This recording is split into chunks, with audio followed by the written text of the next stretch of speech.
All right, we're here at the National Weather Service in Newport, North Carolina. We're with lead forecaster Jim Merrell. Jim, this is your last day after 36 years of federal service, 35 with the Weather Service. Long member of the staff here, Carteret County native. How does it feel? This is your last day here. It's a bit surreal to think about, being the last day, but just looking forward to having some time off. But definitely a little bit of melancholy because I'll miss the camaraderie of being around the staff and working with all the fantastic people here at the office. You've had a long career. You're a big NC State fan, graduated with your BS in meteorology from State in '82. Started off in Jackson, Kentucky in 1983, slowly working back toward home. 1985, you had a brief stint at the NCDC, that's the Climatic Data Center in Asheville.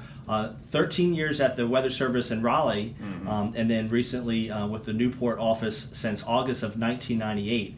So you were one of the original 5 lead forecasters at this office. Absolutely, yeah. They had started the office here in about 1994 with 5 general forecasters, and then about 4 years later, they added 5 lead forecasters. I was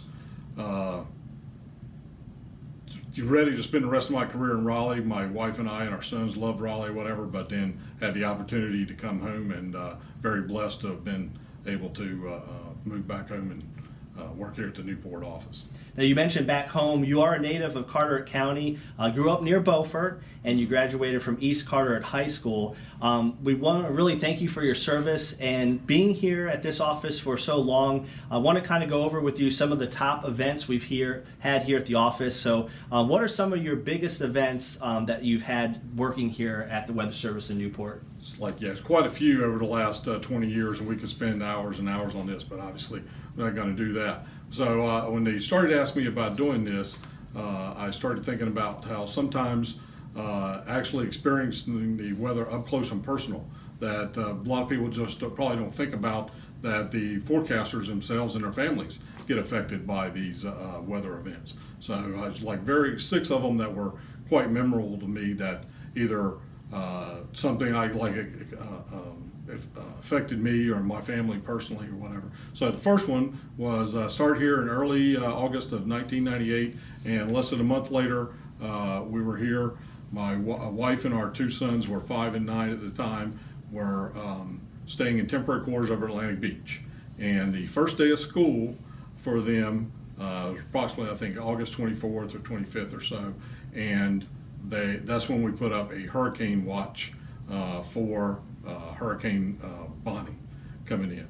And so I can remember getting off the midnight shift and going over to them at the Beaufort Elementary School and seeing them in their classes and telling the classes that you'll probably get the next few days off from school because there's a hurricane watch in effect and the storm is going to come up and affect us. And sure enough, it did.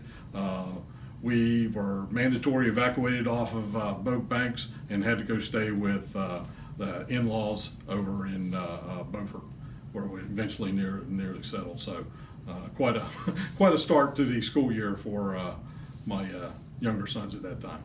Wow.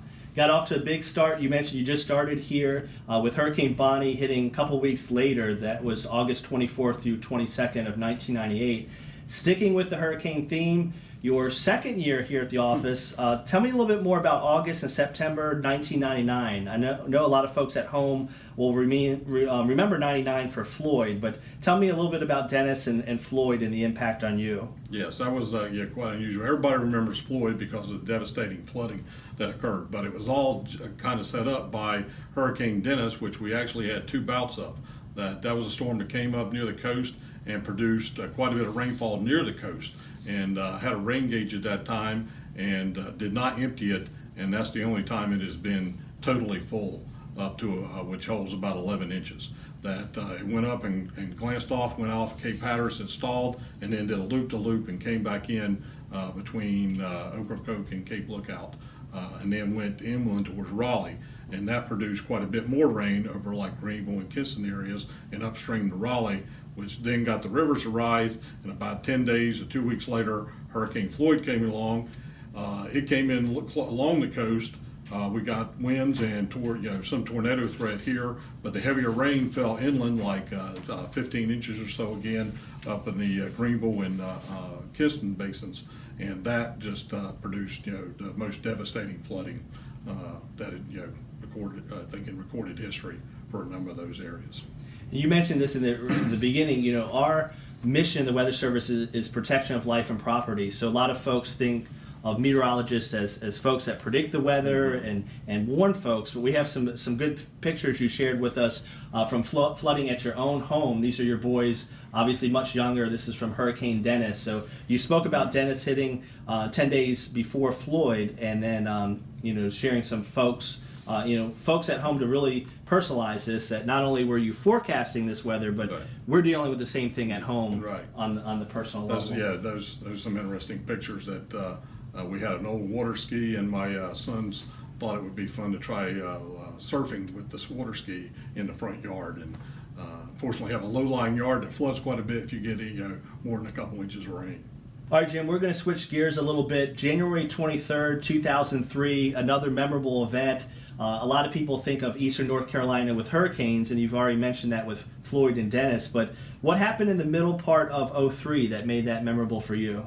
Well, it was January of 2003, and probably not many people will remember this storm, but it was somewhat unusual that the storm produced a low coming up like a typical nor'easter, and the conditions were just right, and we got 6 to 9 inches of snow over Carteret County and 8 to 12 along the Outer Banks. And the most memorable part for me is that it was probably the most well-modeled storm, even with the advancement in our models today, that a couple of days ahead of time, both the main models at that time were predicting 8 to 12 inches of snow along the coast. And there's two very memorable things of that at that time we were doing a morning briefing from the overnight shift to the day shift, and where most of the management would be there as well. And so I was the overnight forecaster, and I just put up a winter storm watch for the coast and the Outer Banks, and put in the storm totals, possibly 8 to 12 inches along the coast. And my MIC, the meteorologist in charge, the boss of the office at the time, I can remember him shaking his head and later telling me that he couldn't believe that I had forecast that much snow, which is very unusual for the coast. And then the second memory is I have an older brother who kind of fancies himself at times a amateur forecaster, and he was following and not sure about it.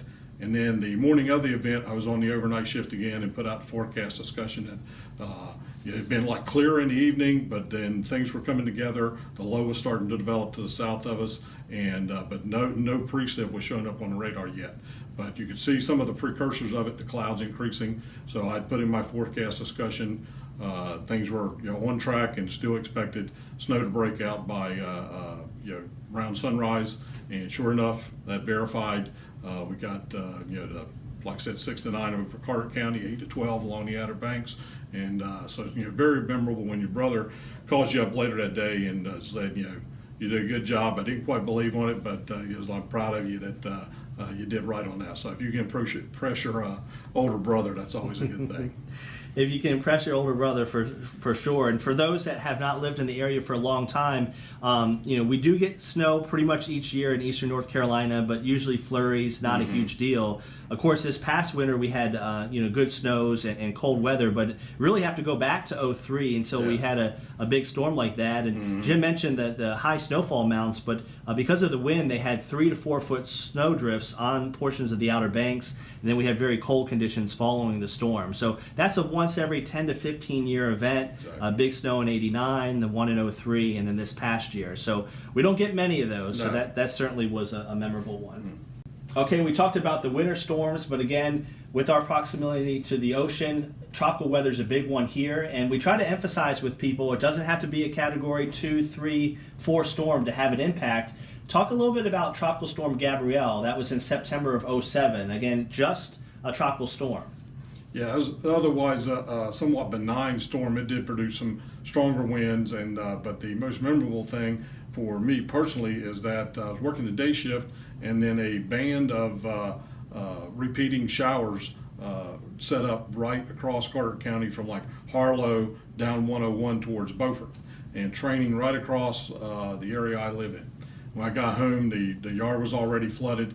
Ended up with like 8.3 inches of rain in about 6 hours time. And then there was a high tide about 6 or 7, 8 o'clock that evening, and that stopped the ditches from draining. So the water kept creeping up. My house had been there since like '62, and it never had any flooding in the garage or obviously in the house. But that got into the garage in our outside storage building for several inches. So it was like had to deal with a flooding event from something I had been forecasting during the day that day. All right, we've talked about hurricanes, we've talked about tropical storms, we've talked about winter weather. Another thing we do get here in eastern North Carolina, not really often, but we can certainly get it, especially our inland counties, are tornadoes. Can you talk a little bit about April 16th, 2011? We had a major tornado outbreak across our area. Yes, that was, we'd seen that days in advance. It was well advertised, and very fortunate that in the Newport warning area, I don't think we had any loss of life. In other parts of the state they did, but we were very fortunate down here. But like I said, forecast several days in advance, just knew it was going to be a real bad day. I was on the day shift that day, and most memorable thing to me was telling the shift that came in to work extra staffing on the afternoon and evening shift was that if you're on the radar and see anything rotating, any cells rotating, put out a warning, just put it out. And that's basically what we did and verified just about every one of them. So there was quite a bit of damage, and more so back inland somewhat, but it's not a very unusual event where you see storms rotating like you would normally see out in Tornado Alley, out in the plains. And you mentioned, that included our area, also parts of central North Carolina. In total, 30 tornadoes that day, and 5 of them were EF3. So if you're not familiar, the enhanced Fujita scale goes from 0 to 5, and we had 5 EF3s that day in North Carolina. 8 of them were EF2s. So not just the amount of tornadoes, but the significance of them. Now, you mentioned the April 2011 outbreak. That was an impactful one for you as a forecaster. You were working the event, anticipating it. What about when the weather actually hits you? One of your last memories, not a good Christmas present, December 26, 2012, you were actually hit by a tornado, or your house was hit? Yes. It's a small rotating cell. Some things will get like that during the winter where you have very strong winds. And just enough the dynamics aloft to produce a tornado. So this rotating cell came in across Atlantic Beach, and then it spun up even more going up the Newport River, moving from like south to north. And fortunately, the day shift, the people that were on radar saw it and were tracking it and put out a warning in time. I was sleeping during the day. I'd worked the overnight shift, and so I woke up when the storm hit our house in our neighborhood with roaring winds. Is like 80 to possibly even 90 or 100 mile an hour winds coming against the side of that bedroom. And right after that, I hear my wife has been in the kitchen and she saw the wind come up and heard it, and she's yelling for our sons who are home from college to get in the hall. And you had like warning them and being the mama to tell them to be safe and stuff. And then I got up and joined them in the hall as well and stuff. But it was over like in a matter of seconds, and we lost tops of about 3 tall pine trees, but fortunately none of them landed on the house or vehicles or anything, so no significant property damage. But yes, now I can say I've been flooded and I've had tornadoes hit my house. Wow, it's unbelievable. Some of the pictures that I was not here at the time showing us with the damage right around your property itself. So this is your last day, wrapping up. Again, we mentioned 36 years of federal service, 35 here at the Weather Service. We as an office can't thank you enough. 20 of those years have been here at the office in Newport, Morehead City. You've done a lot with the fire weather program here at the office. Any school tours, numerous that have come through the office, you have certainly helped with that. Now that you walk out the door here in a couple hours, what are your plans? I know some of your specific hobbies, but what do you have planned for your retirement? Probably be more active in our church leadership, our local church here at Court Creek, and just taking some time off and more tailgating and NC State football games, and more. So hopefully I can attend a few more basketball games as well up there. So I really enjoy that. And then next summer, me and my wife, a long planned trip going to Alaska by land and touring on a cruise ship as well. So we're looking forward to that. If you couldn't tell from Jim mentioning NC State, he's got his red shirt on, a big fan, and well-deserved trip to Alaska. Really appreciate your service with us. Thanks, Eric. Thank you so much, and good luck in the future. Thank you. You'll just be in town, so don't be shy to drop on by. All right, will do. Thanks, Eric.